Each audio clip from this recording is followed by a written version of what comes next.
Now to a highly anticipated visit just hours away. Trump administration officials landed in San Francisco tonight before a tour of Alcatraz. The Attorney General and Interior Secretary are expected to announce plans to officially reopen it as a federal prison.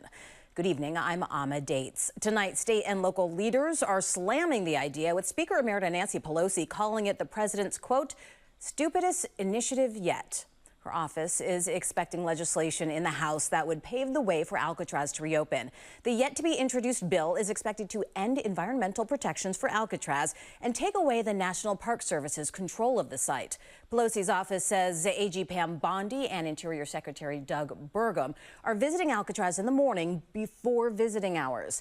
Then they're expected to visit the Presidio and Muir Woods, which are also part of the Golden Gate Recreation Area. ABC 7 News reporter J.R. Stone has reaction to tomorrow's visit and looks at the challenges to turning the island into a prison once again. A plane with the markings United States of America is in the Bay Area and arrived Wednesday evening with an entourage of officials. In fact, there was a police-led motorcade that came with it. Speaker Emerita Nancy Pelosi's office confirmed that Attorney General Pam Bondi and Interior Secretary Doug Burgum will be at Alcatraz Thursday to announce plans to reopen the island's federal penitentiary. In a statement, Pelosi called it the Trump administration's stupidest initiative yet, saying, quote, it should concern us all that clearly the only intellectual resources the administration has drawn upon for this foolish notion are decades-old fictional Hollywood movies, end quote.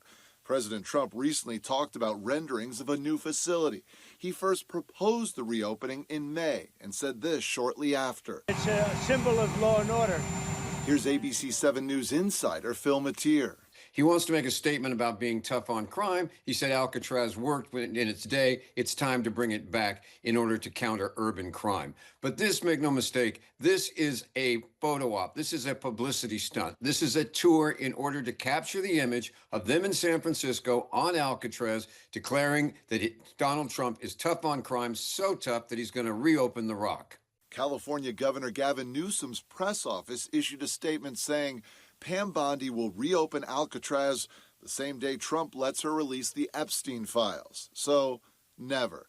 San Francisco Mayor Daniel Lurie issued a statement saying there's no realistic plan to make Alcatraz reopen as anything other than the wonderful tourist attraction that it currently is. It's now pretty much like an old ancient castle out there that tourists go to. Turning it into a federal penitentiary is going to take a lot of money, and then operating it's going to take a lot of money. But planning for it and showing drawings and making a statement about it, that's a lot cheaper, and that's what we're seeing right now. Alcatraz currently generates about $60 million in annual revenue, according to the National Park Service. Refurbishing the island and building a new prison would cost at least $250 million, according to estimates. J.R. Stone, ABC 7 News.